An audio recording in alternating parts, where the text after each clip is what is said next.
Good morning, and welcome to the Jade Biosciences conference call and webcast to discuss JADE101 Phase 1 Healthy Volunteer Study results. Please note that this call is being recorded and will be available for replay on our website, jadebiosciences.com. At this time, all participants are in listen-only mode. Following the formal remarks, we will open the call for questions. Now, I'd like to turn it over to Tom Froelich, Chief Executive Officer of Jade Biosciences. Please go ahead. Thank you, and good morning, everyone. Earlier today, we announced positive interim results from our Phase 1 trial for JADE101, a potentially best-in-class, fully human monoclonal antibody designed to selectively inhibit a proliferation-inducing ligand, or APRIL. APRIL is a key driver of pathogenic IgA production in patients with IgA nephropathy, a progressive autoimmune kidney disease that presents a lifetime risk of kidney failure. On today's call, we'll walk you through interim results for the Phase 1 trial for JADE101 and our development plans for this candidate. Moving to slide 2. Before we begin, I'd like to note that today's discussion will include forward-looking statements. These include statements about Jade's development plans and the therapeutic profile and potential of JADE101 and our cash runway. Because such statements deal with future events and are subject to many risks and uncertainties, actual results may differ materially from those in the forward-looking statements. We will also be making comparisons of data across separate, non-head-to-head studies, and caution should be exercised when drawing conclusions from such comparisons, as the data may not be directly comparable. For a full discussion of risks and uncertainties associated with our business, please review the cautionary language included on the disclaimer slide of this presentation and in our latest SEC filings. I'm joined today by Dr. Andrew King, Jade's President of Research and Development. Slide 3. Let me start with the main takeaway from today's call. I'm very pleased to present that the data from the JADE101 Phase 1 trial exceeded our expectations. The JADE101 results demonstrated deep and durable reductions in IgA, a favorable tolerability profile, and support the potential for every 12-week maintenance dosing with a single subcutaneous injection. The emerging profile of JADE101 is highly differentiated and has the potential to provide a meaningful advance for patients with IgAN. These are patients who are often diagnosed as young adults and require lifelong therapy. These results are especially meaningful as biomarkers from healthy volunteer studies translate closely to anticipated results in IgAN patients and provide an extensive characterization of JADE101's profile. This Phase 1 tested whether the design features of JADE101, with its ultra-high potency, engineered half-life extension, and selective anti-APRIL MOA, could deliver a differentiated target product profile in IgAN. Results of this Phase 1 trial met or exceeded all 4 of our key objectives. The first objective was to design a dosing interval of at least every 8 weeks, determined by the duration of IgA suppression prior to recovery. I'm pleased to report, and as Andrew will describe in more detail, we believe the depth and duration of IgA reductions observed with a single dose of JADE101 supports the potential for a maintenance dosing interval of every 12 weeks. The second objective was to demonstrate a favorable, well-tolerated safety profile, generally consistent with prior experience with selective anti-APRILs. JADE101 did in fact have a favorable safety results at all tested doses, was well tolerated locally with only infrequent mild or moderate injection site reactions and no cases of hypogammaglobulinemia. The safety profile was generally consistent with what was seen with selective APRIL inhibition, which selectively targets pathogenic plasma cells involved in IgAN without impacting the rest of the B-cell repertoire. Third, and most importantly, the aim was to achieve IgA reductions of 55% sustained for 8 weeks. 55% was our target, as it approximates the largest IgA reduction previously observed after a single dose of first-generation anti-APRILs in healthy volunteers. JADE101 performed above our 55% IgA reduction objectives, demonstrating rapid reductions in IgA of approximately 70% following a single dose of JADE101 at 700 milligrams, which was sustained at 12 weeks. This magnitude of reduction is the result of the IgA-lowering potency of JADE101, which is estimated to be 375-fold higher than sibeprenlimab and 26-fold higher than povetacicept. Our pharmacodynamic modeling suggests we can sustain these reductions with a single 350 milligram injection every 12 weeks. This gives us a high degree of confidence in JADE101 delivering best-in-class IgA reductions with a Q12-week dosing interval. IgA reductions in healthy volunteers have been shown to be highly correlated with the expected clinical activity in IgAN patients. Notably, these IgA reductions were the result of potent, rapid, complete, and sustained suppression of APRIL, the upstream driver of IgA and pathogenic IgA production. Fourth, we wanted to see a dose-dependent exposure, an extended half-life, and mitigation of target-mediated drug disposition, or TMDD, which has substantially influenced first-generation anti-APRILs. We also wanted to see minimal impact of immunogenicity on exposures or pharmacodynamic responses. The JADE101 PK did demonstrate dose-dependent exposure and as compared to separate prior third-party studies, a half-life approximately 8.7-fold longer than povetacicept and 2.6-fold longer than sibeprenlimab. We also observed mitigation of TMD with JADE101 with a threshold estimated to be approximately 2.5-fold lower than what has been reported for sibeprenlimab. In addition, we have not observed any apparent impact of anti-drug antibodies on PK and PD, whereas clinically meaningful impact of ADA and plasma exposure has been reported with sibeprenlimab. These data, which Andrew will review in more detail, supports JADE101's potential to deliver best-in-class clinical activity with an infrequent Q12-week dosing profile for IgAN patients. With these data in hand and a high degree of conviction in the clinical profile and dosing regimen, we've initiated a phase 2 trial of JADE101 with results anticipated in 2027.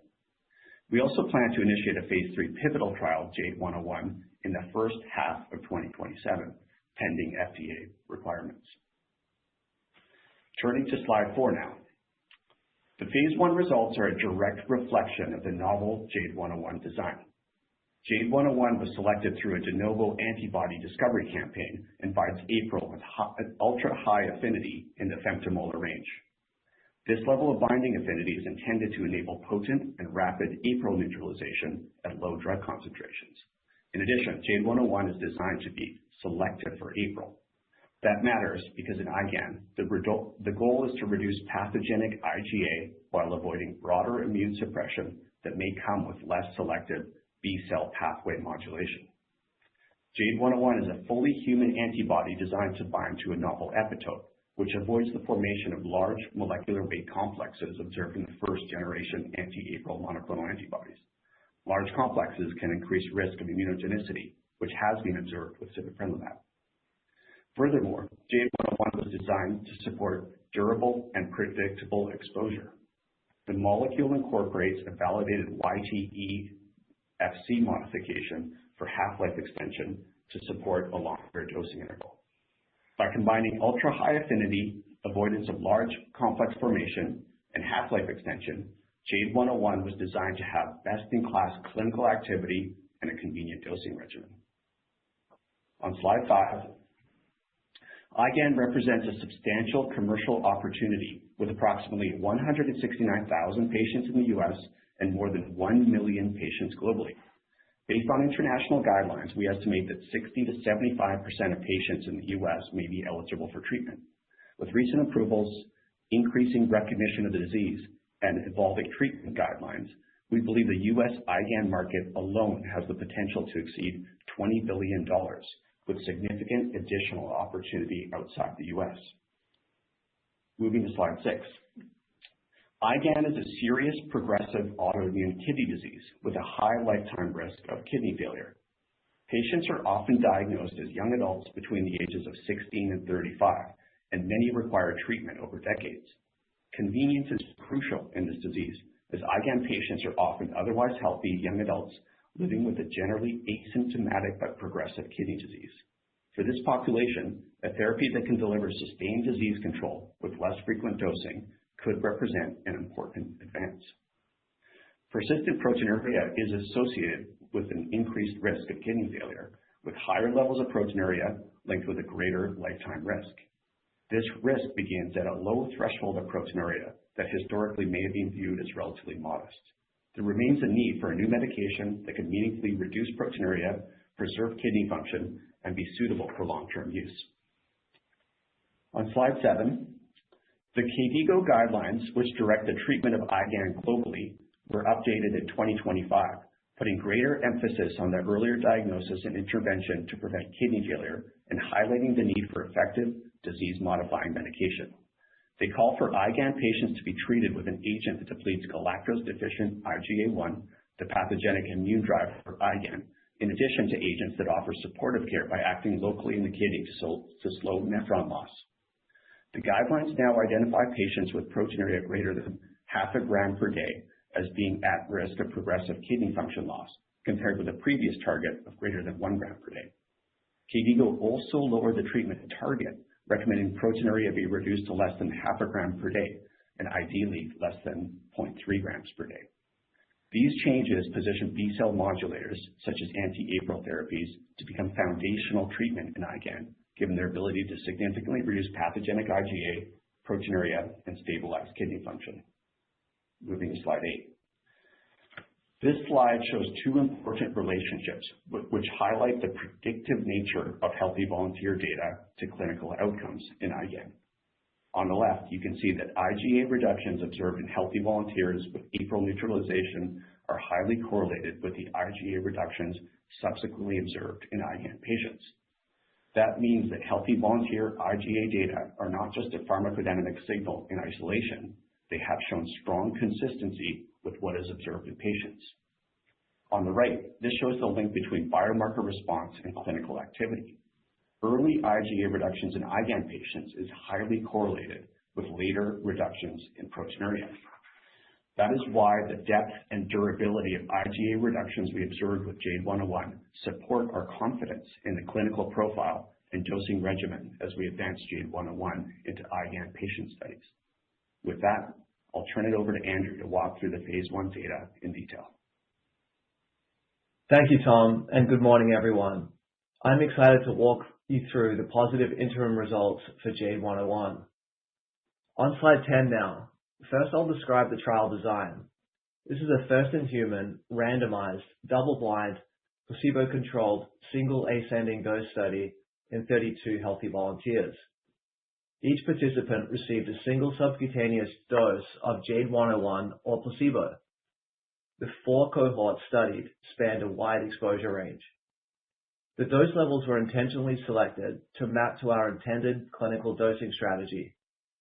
A high concentration formulation of JADE101 at 175 milligrams per ml was administered subcutaneously, which enables a 350 milligram dose to be delivered in a single injection, compatible with future prefilled syringe or auto-injector delivery. Cohort 1 was administered a low dose of 175 milligrams, intended to be transiently pharmacologically active to capture the onset and recovery of APRIL-mediated responses. The Cohort 2 dose of 350 milligrams was designed to represent a potential maintenance dose, aligned with a convenient, patient-friendly, single subcutaneous injection. This is our planned maintenance dose for phase 2 and phase 3 clinical trials. The 700 milligram dose in the third cohort is our planned induction dose for phase 2 and phase 3. Finally, cohort 4 received a 1400 milligram dose to enable full characterization of the safety profile of JADE101. This interim analysis presents data with 5 to 8 months of follow-up across the sequentially dosed cohorts as of the data cutoff of April 14, 2026. This study randomized participants 6-2 active to placebo per cohort. As the trial is ongoing, the interim baseline and safety data today are presented in a blinded format, pooling active and placebo. PK and PD data are reported per treatment group. This approach allows individual treatment assignments to remain blinded, preserving ongoing study integrity. The primary objective of the study is to characterize the safety and tolerability of JADE101. The secondary objective is to assess JADE101's PK profile. Of most translational relevance, we are characterizing the depth and duration of IgA reduction. We are also assessing target engagement through free APRIL reductions and measuring other immunoglobulins, including IgG, M, and E. Finally, we are exploring whether immunogenicity has any impact on the pharmacokinetics and pharmacodynamics of JADE101. On slide 11, the baseline characteristics observed were consistent with a typical healthy volunteer population and were generally balanced across dose groups. Gender distribution was even overall, with comparable BMI across cohorts. The population included a mix of racial backgrounds. These baseline characteristics support the generalizability of these phase 1 findings. Moving to slide 12, JADE101 demonstrated a favorable safety profile and was well tolerated across all evaluated dose levels. Across the full study population, there were no deaths, no serious adverse events, no severe treatment-emergent adverse events, and no discontinuations due to adverse events. All treatment-emergent adverse events were mild or moderate in severity. We also observed no clinically significant changes in ECGs or vital signs, and no trends or signals in safety labs. JADE101 was well tolerated locally following subcutaneous administration, with infrequent, mild or moderate injection site reactions. Injection site erythema was reported in 3 of 32 participants, or 9%, and mild injection site pain was reported in 1 of 32 participants, or 3%. We observed no hypogammaglobulinemia, defined as IgG less than or equal to 3 grams per liter. This is consistent with JADE101's selective anti-APRIL mechanism, not showing evidence of broad immunosuppression. Importantly, we observed no apparent impact of anti-drug antibodies on PK or PD. The table on the right summarizes the overall safety results. Across all cohorts, 24 of 32 participants, or 75%, experienced at least one treatment-emergent adverse event. The most common events occurring in more than 2 participants were generally typical of a healthy volunteer study conducted with an up to 8-month follow-up as of the data cutoff, including headache, upper respiratory tract infection, injection site erythema, oropharyngeal pain, and pyrexia.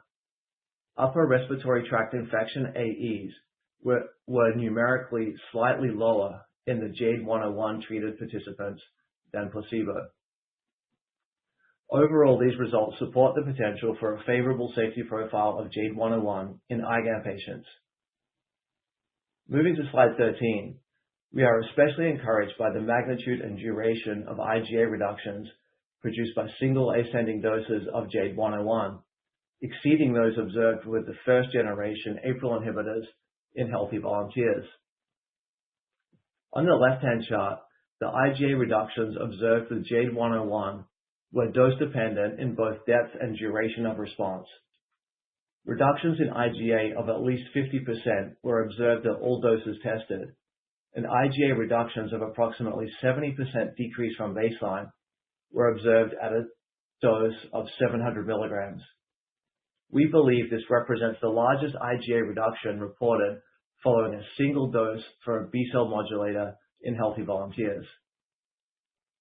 The single 700 milligram dose is the key dose to focus on because it is predicted to reflect the depth and duration of IgA reduction in IgAN patients with repeat dosing of JADE101 in response to our planned IgAN dosing strategy, which is a 700 milligram induction dose followed by Q12-week maintenance dosing of 350 milligrams beginning 4 weeks after induction.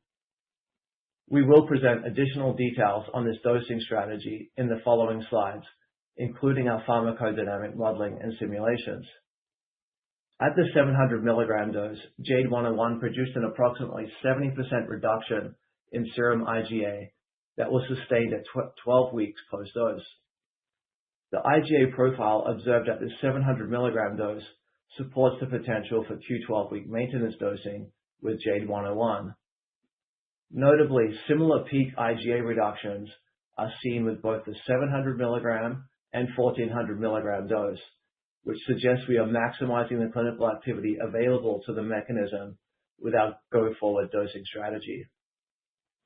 On the right-hand side, we put this into competitive context using publicly available data.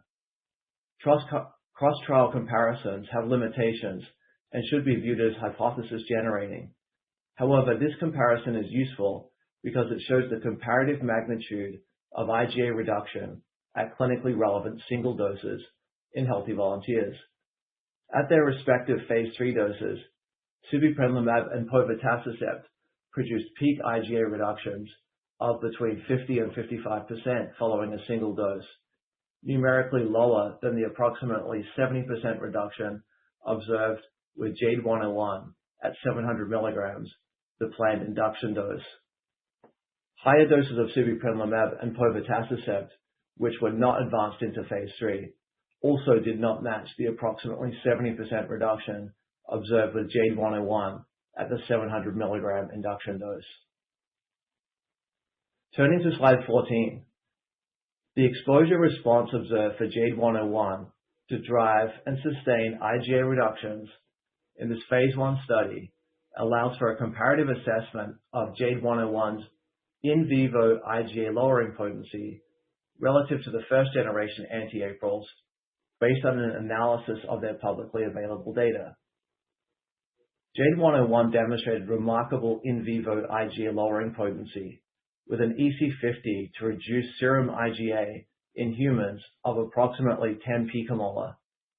JADE101 demonstrated a lower IgA EC50 than reported for the first generation agents, including 26-fold lower than povetacicept and 379-fold lower than sibeprenlimab.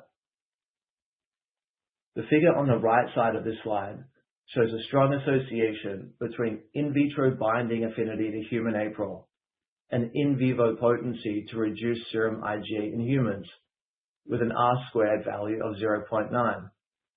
This suggests that the in vivo potency of each agent to lower IgA can be largely explained based solely on APRIL binding affinity. JADE101's ultra-high binding affinity is now manifesting in this healthy volunteer study as ultra-potent in vivo IgA lowering and resulting in rapid, deep, and sustained IgA reductions. As a result of JADE101's IgA lowering potency in humans, only very low plasma concentrations of JADE101 are needed to sustain IgA reductions. In this chart, you can also see the relationship between potency and dosing interval. Atacicept and zigakibart have relatively low APRIL binding affinities and therefore must be dosed every week or every 2 weeks, respectively. Sibeprenlimab is more potent than both and is dosed every 4 weeks. Povetacicept, more potent still, is also dosed every 4 weeks, though it only has a 2.8-day human half-life. JADE101 is more potent than povetacicept to lower IgA and has an 8.7-fold longer half-life, again giving us confidence in a Q12-week dosing interval. Moving to slide 15, we further describe JADE101 pharmacodynamic modeling and clinical trial simulations. Population-based simulations were conducted leveraging all publicly available data of which we are aware across APRIL-targeted development programs to generate a representative virtual IgAN population and predict targeted biomarker responses. The model is most richly informed by the detailed exposure response analysis and data contained in the FDA review documents for sibeprenlimab's approval. This model-based framework accurately recapitulates model-based outcomes for other anti-APRIL agents and reliably captures observed serum IgA reductions in patients with IgAN across phase 2 and phase 3 clinical trials. Leveraging the entirety of our biomarker-rich first-in-human data and our planned dosing strategy, JADE101 is predicted to potentially deliver best-in-class IgA reductions more rapidly than the first-generation programs and sustain those responses with convenient subcutaneous dosing, as infrequently as every 12 weeks. The solid lines represent the median values across 500 simulated trials, and the shaded areas represent the 95th percentile of predicted population-based variability. Although modeling is inherently limited, we believe the simulations are informative as we advance JADE101 into patients. We believe JADE101 has the potential to achieve best-in-class IgA reductions more rapidly than first-generation anti-APRIL agents, which require multiple doses. The potential for a faster onset of peak IgA response offers the potential for improved benefits on key IgA clinical endpoints, such as proteinuria reduction at 9 months. The simulations also suggest the potential for overall deeper IgA reductions with JADE101 at the population level. The modeled IgA curves suggest JADE101 can maintain the deep IgA reductions that are induced by a 700 mg induction dose with a Q12-week maintenance dosing of a single subcutaneous injection of 350 mg beginning at week 4.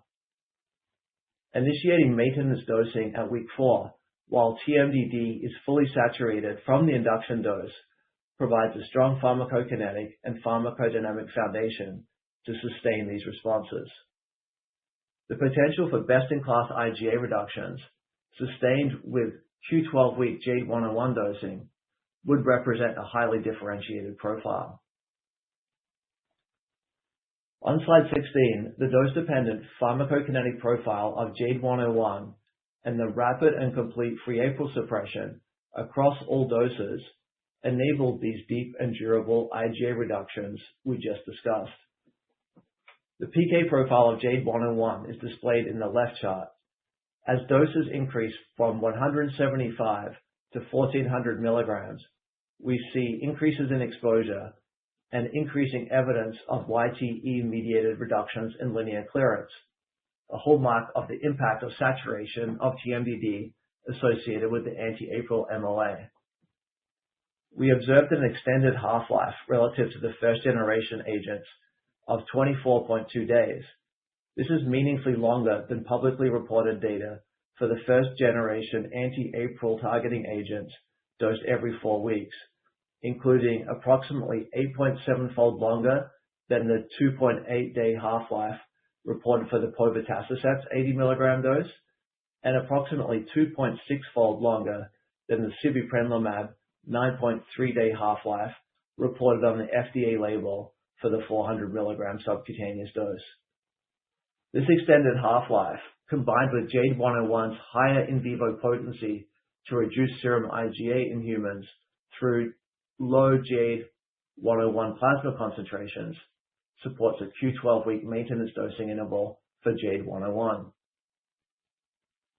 The estimated TMDD threshold of JADE101 was approximately 2.5-fold lower than observed in the reported sibeprenlimab clinical PK profiles.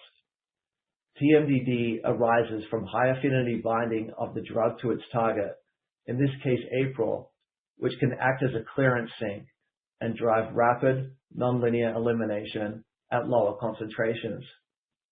As exposure increases and target binding becomes saturated, clearance transitions towards a slower, linear, non-target mediated process. First-generation anti-APRIL monoclonal antibodies appear to be substantially influenced by TMDD.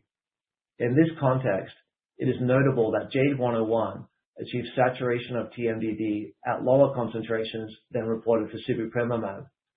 This behavior is consistent with the ultra-high binding affinity of JADE101, which likely facilitates more efficient target engagement and earlier saturation of APRIL-mediated clearance pathways. On the right free APRIL panel, you can see that JADE101 produced rapid and complete suppression of serum free APRIL across all evaluated doses. Remarkably, complete free APRIL suppression was observed as early as 2 hours after subcutaneous administration, reflective of very potent inhibition of APRIL, even at low serum concentrations of JADE101. The duration of free APRIL suppression was dose-dependent. At the 700 mg dose, greater than 90% APRIL suppression was sustained for a median of 85 days based on non-compartmental analysis of individual participant profiles. Slide 17 shows the impact of JADE101 on the broader immunoglobulin profile, which is consistent with the selective anti-APRIL mechanism of action. IgG reductions were modest, consistent with a relatively IgG-sparing effect from selective APRIL inhibition. The magnitude of IgG lowering observed with JADE101 was consistent with the first-generation anti-APRILs. There were no cases of hypogammaglobulinemia. The profile of IgM reduction produced by JADE101 was similar to that observed on IgA, again as expected with the anti-APRIL MOA and consistent with the first-generation anti-APRIL agents. We also observed an approximately 50% reduction in IgE with JADE101. Moving to slide 19, we'll walk through our dosing strategy in phase 2 and planned phase 3 clinical trials. For phase 2 and phase 3, following an initial 700 milligram induction dose intended to drive 70% IgA reduction at earlier time points, we plan to evaluate 2 dose intervals, a single subcutaneous 350 milligram maintenance dose administered every 12 or every 8 weeks, with the goal to optimize for clinical activity and convenience in a best-in-class profile. Including 2 doses in future patient trials may allow us to accelerate the initiation of a pivotal phase 3 trial without waiting for phase 2 data. Incorporating multiple doses in a registrational trial supports global regulatory expectations for formal dose finding in patients and allows us to accelerate the overall JADE101 development plan. As described on the previous slides, our Q12 maintenance dose is designed to deliver best-in-class IgA reductions with faster and numerically greater IgA reductions than first-generation B-cell modulators. We chose Q8 as our second dose interval to test if more intense dosing will add any additional clinical benefit. Our pharmacodynamic modeling demonstrates comparable IgA reductions in both duration and depth for both Q12 and Q8 intervals. We believe this dosing strategy positions us to move rapidly in the development of JADE101 while delivering a potentially best-in-class clinical profile. Turning to slide 20, we recently initiated the phase 2 Juniper trial for JADE101 in IgAN and disclosed last week that the first participant has been dosed. This is an open-label trial where all participants receive active JADE101 with a convenient and infrequent subcutaneous administration. The trial is enrolling adults who have been diagnosed with biopsy-confirmed primary IgAN who continue to display a urine protein to creatinine ratio or UPCR level from a 24-hour urine sample of at least 0.75 grams per gram and an eGFR of 30 or higher, despite already being on a stable standard of care for at least 12 weeks. This patient population remains at high risk for disease progression and requires a foundational disease-modifying therapy. We will evaluate safety and tolerability and will also assess key efficacy measures, including UPCR over time, UPCR reductions below key proteinuria thresholds of less than 0.5 grams per day and less than 0.3 grams per day, and eGFR over time. In addition, we'll measure key pharmacodynamic biomarkers, including pathogenic galactose-deficient IgA1. All participants are expected to receive an induction dose of 700 milligram at the start of treatment and then randomized 1-to-1 to maintenance doses of 350 milligram Q8 weeks or Q12 weeks, beginning 4 weeks after induction for a 100-week treatment period. We aim to enroll 30 participants in this trial and expect to report interim clinical data in 2027. With that, I'll now hand the call back to Tom. Thanks, Andrew. The phase 1 data reviewed today provides us with the conviction that JADE101 is highly differentiated and can offer a significant advance for patients with IgAN, a large commercial opportunity representing a total addressable market of more than $20 billion in the U.S. alone.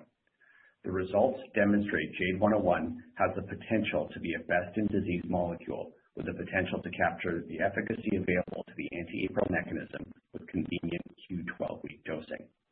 As discussed, the translatability of healthy volunteer biomarker data in IgAN with the anti-APRIL mechanism gives us conviction in JADE101's profile and allows us to move very quickly into patient trials. We've started dosing participants in our phase 2 Juniper trial and anticipate interim data in 2027.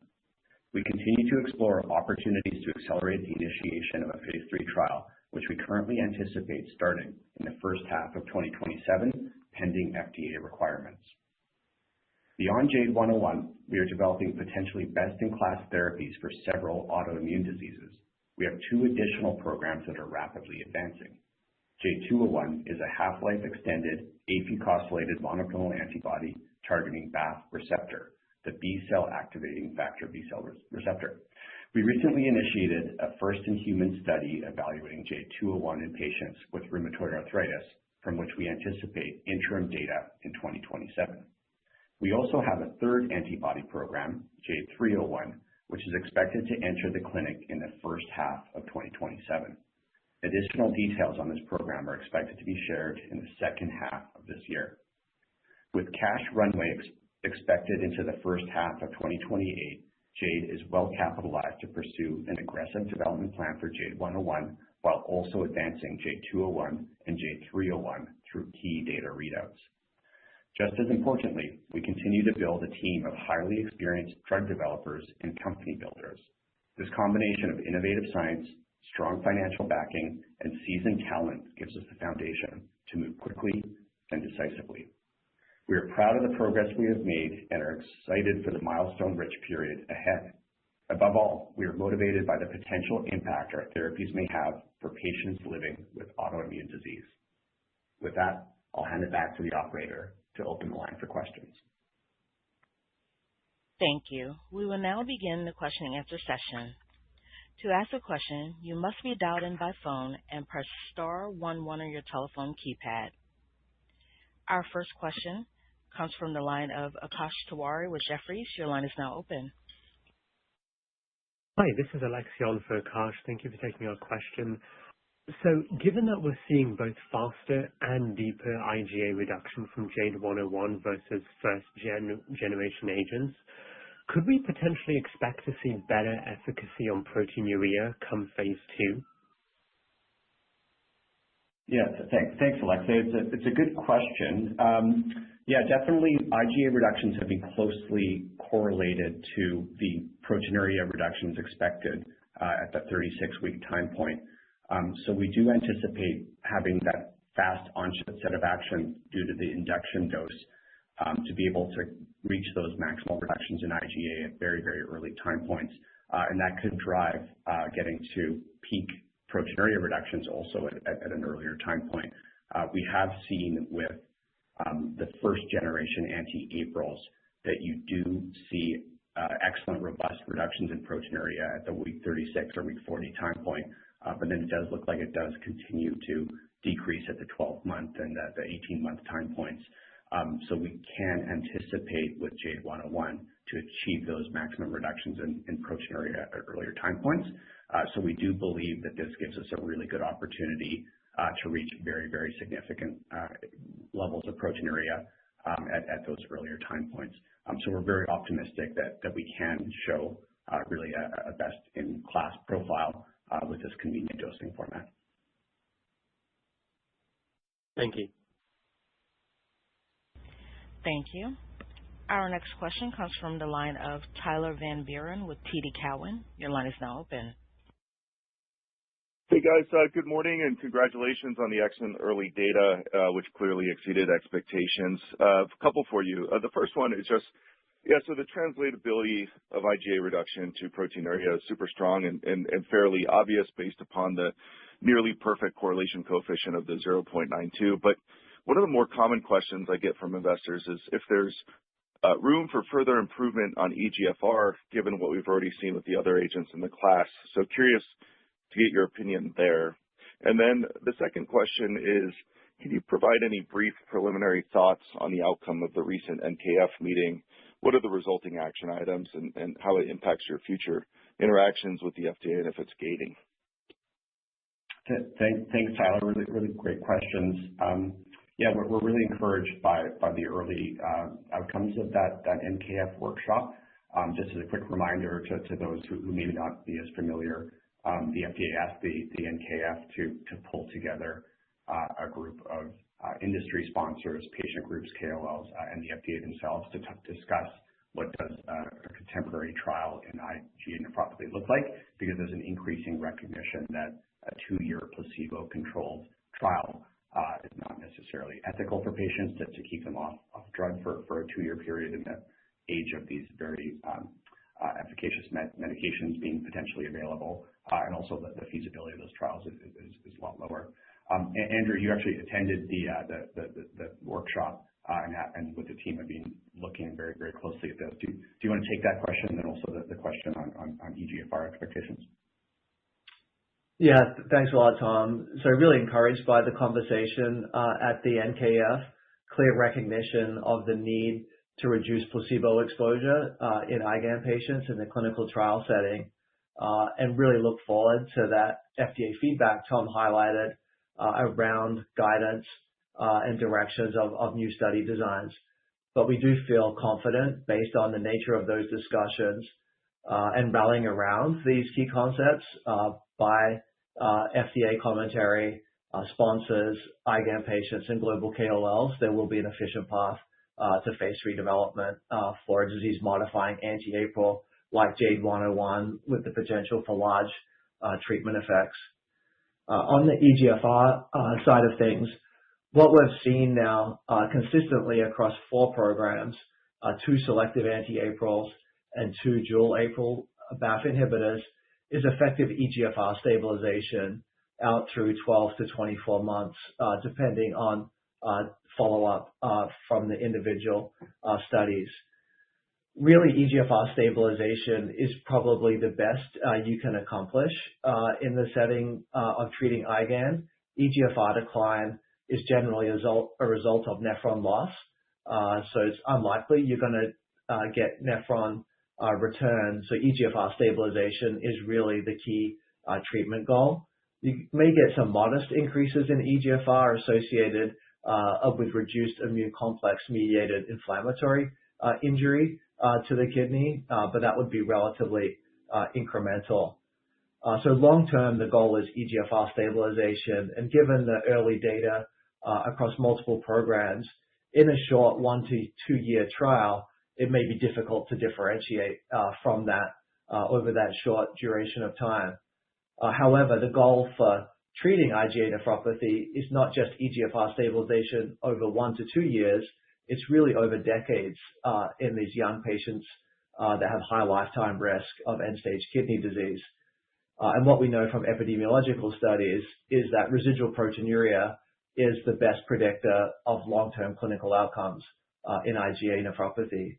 And that's why the treatment guidelines, as Tom highlighted, are really focused on producing the largest reductions of proteinuria you can to below 0.5 grams per day, and preferably back to within the normal range of below 0.3 grams per day, because of that strong association between proteinuria and longer term outcomes. So although we don't think there's a lot of opportunity to differentiate on EGFR over these short-term trials, since the other agents are already reporting stabilization, we do think having an agent, as Tom highlighted earlier, with these large and rapid IgA reductions, potentially delivering greater reductions in proteinuria and higher rates of clinical remission, would be preferred by nephrologists. Thank you. Our next question comes from the line of Alex Thompson with Stifel. Your line is now open. Hey, great. Let me add my congrats on the data as well. 2 from us. I guess on, expectations for phase 3 design here, with 2 dose arms, should we expect a trial of similar size to sort of the, contemporary phase 3s from the first gens, or how are you thinking about that? And then in terms of enrolling the phase 2 and phase 3 trials today, how do you expect, IgAN patients in these trials to sort of be similar or different than these other contemporary studies? Thank you. Great. Really good questions, Alex. On expectations for phase 3 in terms of the trial design, we haven't received that guidance yet from the FDA, so we still have to have that interaction. So it's difficult for us to provide too many details. But we do think that the treatment effect sizes of this class are much better characterized than they were previously. The Vertex study was around a 600 patient trial. The Otsuka trial was in the 500 patients, and we're seeing like p-values that really blow it out of the water. And so we really do have a better understanding what treatment effect assumptions we need to make. And we don't think that you need a trial size of that magnitude. And you can actually really run a very efficient trial, likely sort of in the 400 patient range, even having those two dose arms involved. But we will provide more guidance as we have those interactions with the FDA and start initiating that phase 3 trial. In terms of enrollment, Andrew, you and the team have been really looking at this and thinking about the patient's selection and inclusion criteria. Do you want to provide some context? Yeah, absolutely. So these are global trials. Obviously, the United States is an important component of these studies, but the epidemiology of IgA nephropathy indicates higher prevalence and perhaps higher severity, particularly in Asian populations. So these trials are truly global. Although there have been significant advances in the US with multiple approvals, many of these agents are not broadly available globally, so won't necessarily impact trial enrollment or the baseline characteristics of the patient population, including the concurrent medications they're on. The one exception to that is we are seeing increased uptake of SGLT2 inhibitors globally, sequentially across the studies, with more recent studies showing significantly higher concurrent SGLT2 inhibitor use. So we do expect that to continue moving forward. However, we're very encouraged by the subgroup analyses that have been reported from multiple agents now that inhibit APRIL selectively or inhibit APRIL and BAFF in combination, in that you get the full disease modifying benefit of APRIL inhibition irrespective of background SGLT2 inhibitor use. Actually, you tend to numerically get slightly greater reductions in proteinuria if patients are on background SGLT2 inhibitors, perhaps due to better hemodynamic control in that population. So we do think there'll be some evolution in that background therapy, but think it still shapes up very well for the potential of a selective anti-APRIL, particularly given the global nature of these studies.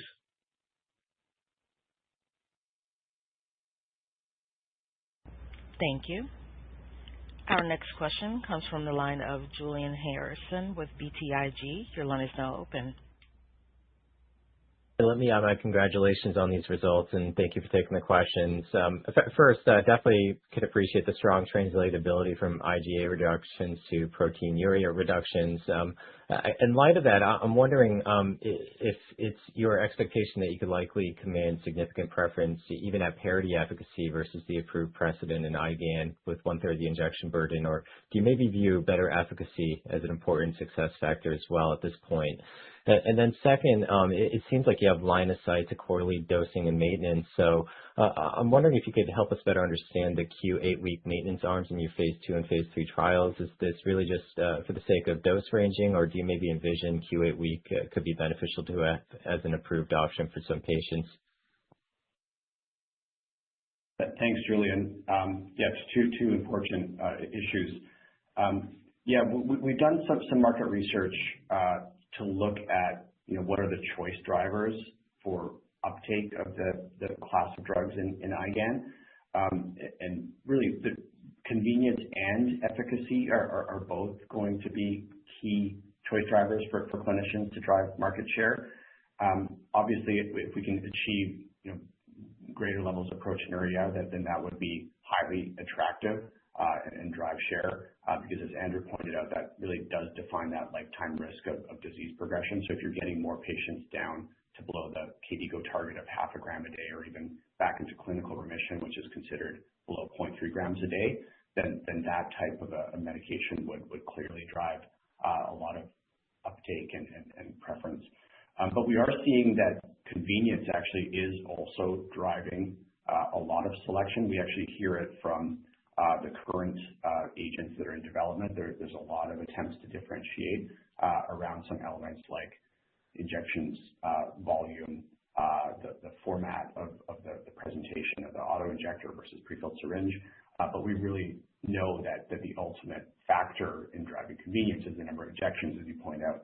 So we really do believe that having fewer injections over time for this generally asymptomatic young population is actually going to drive a lot of preference. And we have done a small market research to show that is in fact the case. Even if you kept efficacy fairly constant, that a less frequent dosing interval would drive a lot of uptake for patients. And given the fact that this is such a large and growing market, we've referenced the figure of $20 billion TAM in the U.S. several times. There's going to be multiple winners here, but we do believe with the emerging profile of JADE101, we can capture a significant part of that. So a kind of a non-answer there where it's both efficacy and convenience are both very, very important drivers of differentiation. We feel like we're extremely well positioned on both. In terms of the Q12 versus the Q8 weeks, very high level, like we're moving very quickly here. We do plan to initiate that phase 3 in the first half of 2027. So we're moving very, very quickly off of phase 1 data. And so it is very prudent to take 2 doses forward in that type of a situation. But there's obviously other advantages. Andrew, do you want to talk through the rationale between the Q12 week and why the Q8 week was selected as a second dose? Yeah, it's really to support acceleration of the program into that pivotal trial.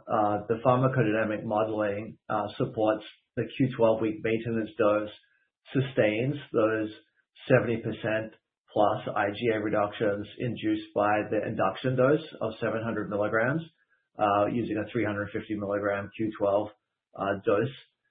So we believe that will provide the full efficacy available to IgA lowering to the anti-APRIL MOA. When thinking about the second dose to move forward to do formal dose finding in patients to satisfy global regulatory expectations, commercially, the extended dosing interval would be Q24. That would make sense. However, due to the impact of TMDD, we don't think that's feasible with JADE101, which makes Q8 week dosing the choice for that second dose arm to explore whether there's any possibility that more intense dosing provides any additional clinical benefit.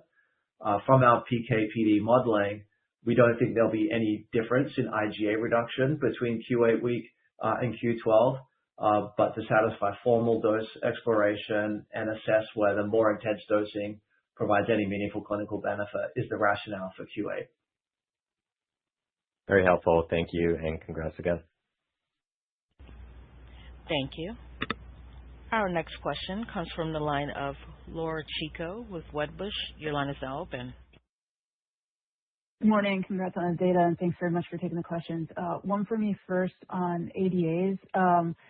Not sure if this should be Andrew or Tom, but it doesn't sound like there's any impact on the PK for JADE101 due to ADAs, but perhaps you could remind us on when these impacts manifest with sibeprenlimab. Just trying to understand what gives you the most confidence that JADE101 can avoid ADA interactions. And then separately I'm sorry, go ahead. I'll ask a follow-up then. Oh, sorry, I was just going to say, Andrew, do you want to take that question? Yeah, sure thing. So what we saw with the sibeprenlimab profile is ADAs that peaked at around 6 months following initiation of treatment of sibeprenlimab in phase 3. What was particularly impactful of ADA positivity in that study was the clinical impact it had, with a 40% decrease in plasma exposure and an approximately 10% decrease in proteinuria reduction versus ADA negativity. So it's really the impact that ADAs have on PK/PD or safety that's of clinical consequence. JADE101 was designed to be a fully human anti-APRIL monoclonal antibody and was also selected with a novel epitope to avoid the formation of large immune complexes, which can happen when monoclonal antibodies bind trimeric proteins like APRIL and happens when sibeprenlimab binds APRIL. These large immune complexes can increase the risk of immunogenicity. So by design, we tried to limit the risk of immunogenicity with JADE101 and are very encouraged by this first-in-human data set where we've seen no impact of ADA on PK or PD. And obviously, we'll continue to follow this closely as we move into phase 2 and phase 3 to assess repeat dosing in IgAN patients. Thanks, Andrew. And then just one follow-up on Juniper. I know you're guiding to data in 27, but I'm trying to understand perhaps what type of data should emerge here. Would this be 6-month results, both cohorts? I don't know if you can kind of give a little bit more color on what we should be looking for from Juniper in 27. Thanks, guys. Thanks, Laura. Yeah. And Andrew, do you want to talk through that as well? Yeah. Happy to. So we do want to make sure that first disclosure is relatively robust and provides a good reflection of JADE101's profile at both dose levels that have been randomized simultaneously. It will be a very biomarker-rich initial disclosure, including the IgA and pathogenic IgA reductions, which give you high conviction that you'll translate into longer-term clinical benefit, given the consistency which pathogenic IgA depletion has resulted in large reductions in proteinuria and EGFR stabilization. We haven't really defined yet what that minimum data set is necessary for that first disclosure, but it will be biomarker-rich and include the important clinical endpoints of UPCR and EGFR, as well as obviously the safety moving into IgAN patients. So look forward to that first disclosure next year. Thanks, guys. Congrats. Thank you. Our next question comes from the line of Matt Phipps with William Blair. Your line is now open. Morning, guys. Thanks for taking my questions. Congrats on great data and execution here. Yes, how confident are you in the ability of this profile from healthy volunteers to be maintained across a wider distribution of patient body weights, given Sibe does seem to struggle in higher body weight patients? And then it's kind of asked, but if both doses are successful in the phase 3 and show similar profiles based on your modeling of IgA reduction, would you seek approval of both doses to give physicians some flexibility in case maybe they have patients with higher body weight or higher baseline proteinuria? Thank you. Thanks, Matt. Yeah, maybe I'll take the second question first and then pass it to Andrew to talk about the modeling and how we have confidence across the population and again with JADE101. Yeah, we are taking the Q12 week forward and believe that that's the dose that will provide the levels of IgA reduction required for robust proteinuria lowering and then stabilization of EGFR. And frankly, if that data continues to look as we expect, that will be the dose that we aim to commercialize and to as well just put in the label and the Q8 potentially will not be necessary. But we do anticipate potentially that there could be a scenario where some physicians may want to intensify dosing in some patients.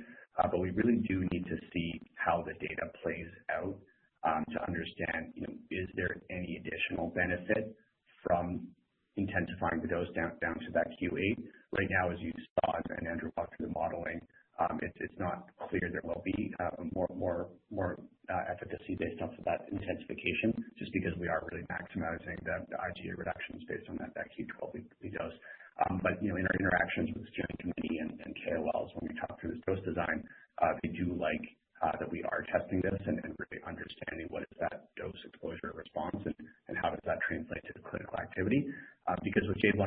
actually quite in this quite unique position where we can test that has not been done with other agents. But because of the profile of the drug, we can really understand, what is driving activity in IgAN.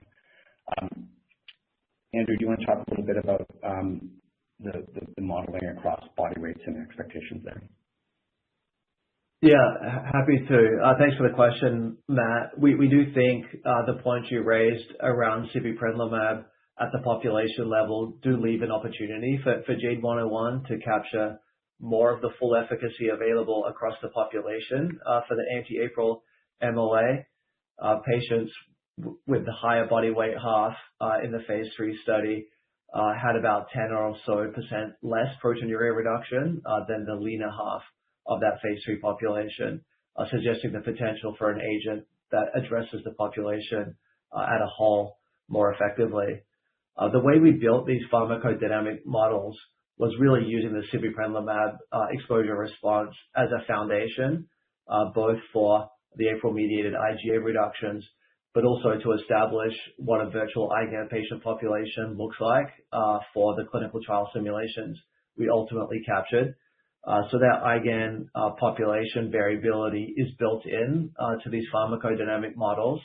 And as we showed, the 350 milligram dose doesn't just do really well at maintaining IgA reductions in that 70% range for the mean or median patient, but does it very well at the population level.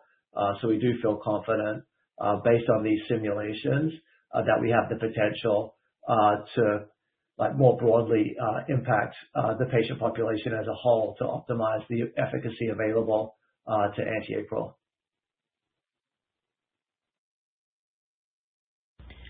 Thank you. Our next question comes from the line of Rami Katkhuda with LifeSci Capital. Your line is now open. Hey guys, just wanted to pass along my congratulations on the data as well. 2 quick ones from me. First, can you touch on whether you expect there to be any safety implications associated with the more rapid and deep IgA reductions observed with JADE101? And then, given the reductions across IgM and IgE as well, do you expect to pursue 101 in additional indications? Thanks, Rami. I think that the short answer to the first question is no.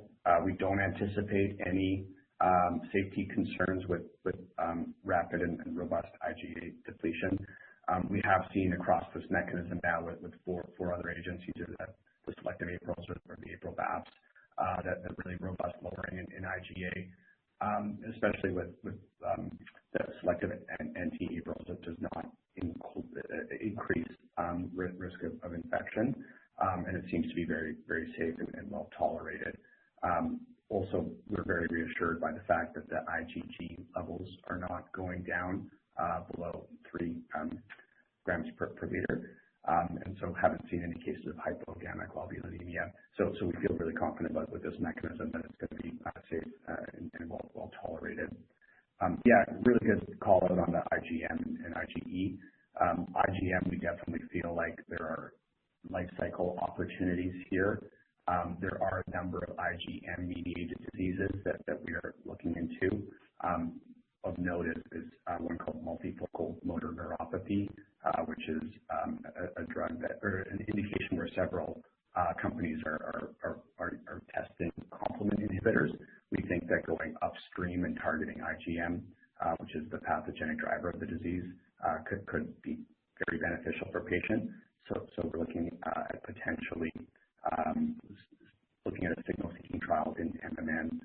There's also anti-MAG neuropathy and cold agglutinin diseases, which are all IgM-mediated diseases. IgE, we're still looking at it and trying to understand what would be the value in terms of IgE-mediated diseases, but very intriguing finding that there are good reductions in IgE. So we will think about what can we do with that.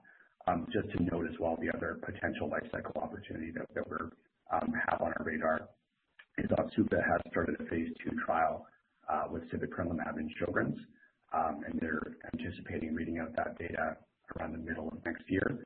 So we will be looking for that data, understanding should we move quickly into that indication as well. So lots of really good potential life cycle opportunities for JADE101. Thank you. Our next question comes from the line of Vamil Divan with Guggenheim Partners. Your line is now open. Great. Thanks for taking my questions. Congrats again on the data. So maybe a couple of just clarification things from questions I'm getting from investors here. One on the ADAs, I know you're saying there's no apparent impact on the PK or PD, but can you provide the percentage of patients that had ADAs in the trial? And then the second one was on the URIs that you mentioned. I think you said the rates were slightly lower in patients got JADE101 as opposed to placebo, but maybe you can just clarify or provide any more details on those cases. And finally, my question was actually around just the presentation of the product, especially with this with the 700 milligram loading dose. Whatever you can share in terms of the phase 2, the phase 3, how you plan to present the product. It will be a prefilled syringe, an auto-injector, and also you can comment sort of commercially how you're thinking about that. And would the loading dose be something you expect the to be given by a healthcare provider, or would that also be done just by the patient? Thank you. Yeah, thanks, Donald. Maybe I'll take that last question about the presentation of the product, and then Andrew, you could talk about the respiratory tract and then ADAs. Our goal is to make JADE101 as convenient as possible for patients. So the goal is at-home administration for the induction doses as well as the maintenance doses. So we are setting up our patent development pathway to enable that potentially. Right now, we do just have a liquid and vial format for the formulation. We are looking at a prefilled syringe and an auto-injector, and we're working out the development pathway. But the plan is at launch to have a very convenient device that is really suitable for patients to inject at home. Andrew, do you want to take the question on infections and ADAs? Yeah, thanks, Tom. Just to clarify, upper respiratory tract infections were numerically slightly lower in the JADE101 group relative to the placebo. Encouraged by that, consistent with the class, that long-term anti-APRIL has not shown broad immunosuppressive effect, including on upper respiratory tract infections. On the ADA, we haven't disclosed rates for this ongoing study, but really encouraged by the lack of any impact of ADAs on PK and PD. We've seen nothing in the profile today that provides us any concern around repeat dosing in IgA nephropathy patients. And as I mentioned, by design, JADE101 was intentionally designed to reduce the risk of immunogenicity as a fully human IgG1, as well as that novel epitope to avoid large immune complex formation. We do think that's playing out in an encouraging way in the immunogenicity profile in phase 1. We'll continue to follow, obviously, with repeat dosing in IgAN patients, but nothing of concern. Okay, thank you. Thank you. Our next question comes from the line of Arthur He with H.C. Wainwright. Your line is now open. Hey guys, congrats. So just one question from my side. So I just noticed that if we look at the drug 101 concentration as well as the IgA reduction within the intended dosing interval, the variability for those two concentration is very tight. So Andrew, maybe can you speak to these, how this can differentiate 101 from the SIB and the POV in terms of the efficacy-wise? Thanks. Yeah, thanks, Arthur. So we have been able to use the exposure response that you highlighted there for JADE101, plasma concentrations versus IgA reductions over time. You do this using indirect response modeling, since the IgA reduction is not a direct result of the PK, but secondary to APRIL suppression.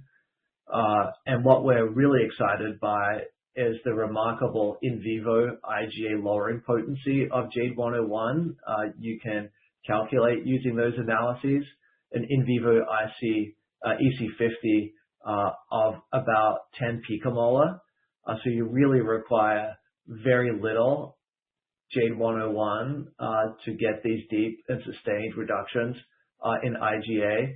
And we think that's really the property that's manifesting in these more rapid and deeper IgA reductions than observed with those first-generation agents, including povetacicept and sibeprenlimab. So I do think this differentiated potency profile is really key for us to be able to achieve this potentially best-in-class profile with the potential for faster, deeper, and sustained IgA reductions, hopefully translating into better clinical activity. Oh, thanks, Andrew. Congrats again. Thanks, Doc. Thank you. Our next question comes from the line of Kaveri Pullman with Clear Street. Your line is now open. Yes, good morning. Congrats on the excellent results, and thanks for taking my questions. Maybe just a couple. Regarding the faster onset of IgA reduction, how much of this you believe is due to higher affinity versus higher dose, and how much benefit faster onset can provide? How meaningful or important it is to physicians? And with the healthy volunteer data and the overall IgA reduction, which I understand correlates well with patients' overall IgA reductions, but what read-through it provides to actual reduction in Gd-IgA1 levels and autoantibodies that patients develop, and how much of that reduction specifically correlates with patient benefit? Thank you.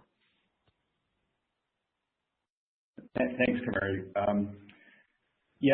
So on the IgA, total IgA to Gd-IgA, we have seen historically that they translate very, very closely. The correlation is extremely high, and it's pretty much a one-to-one. Correct me if I'm wrong on that one, Andrew.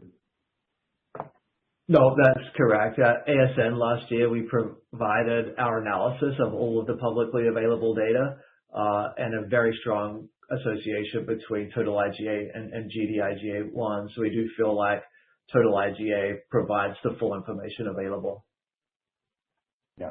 And then you asked, how clinicians would see this faster onset. Physicians definitely, like the goal is to control kidney function over the long term. So they haven't said, I want an agent that acts within the first, couple of months. But what we do know is it does take a significant amount of time for the other agents to reach their peak reductions of IgA and their peak reductions of proteinuria. And if a clinician is in fact waiting, 9 to 12 months to understand the full effect of the medication, and if it's really providing that benefit, hitting those proteinuria goals like below 0.5 grams a day or below 0.3, we do know that something that does have an earlier onset really will help them understand how is the medication performing. We also think that from a comparative point of view, looking at those 9-month interim analysis of proteinuria, if we can capture more of the efficacy that's available to the mechanism at an earlier time point, then that will compare very favorably when clinicians are assessing which medication to use based off of those initial 9-month proteinuria analysis. We could look quite good in comparison. Andrew, do you want to take the question on faster onset? Is it driven by the affinity or the dose? Yeah, we do think that rapid onset of IgA reduction is driven by the ultra-high binding affinity to really potently and quickly fully inhibit APRIL. We see this when we look at the free APRIL profiles. Remarkably, following a subcutaneous dose of JADE101, you can get full systemic APRIL suppression below the limits of quantification within 2 hours of that dose. So it really does show very potent APRIL suppression at very low concentrations of JADE101, which triggers the very early and rapid IgA reduction. That's helpful. Thank you. Thank you. That concludes the question and answer period. I'll now turn it back to CEO Tom Frohlich. Thank you. On behalf of the Jade Biosciences team, thank you for joining us today. A replay of this webcast will be available on our website. If you have any further questions, feel free to reach out to our investor relations team at ir@jadebiosciences.com. This concludes today's conference. Thank you for your participation. You may now disconnect.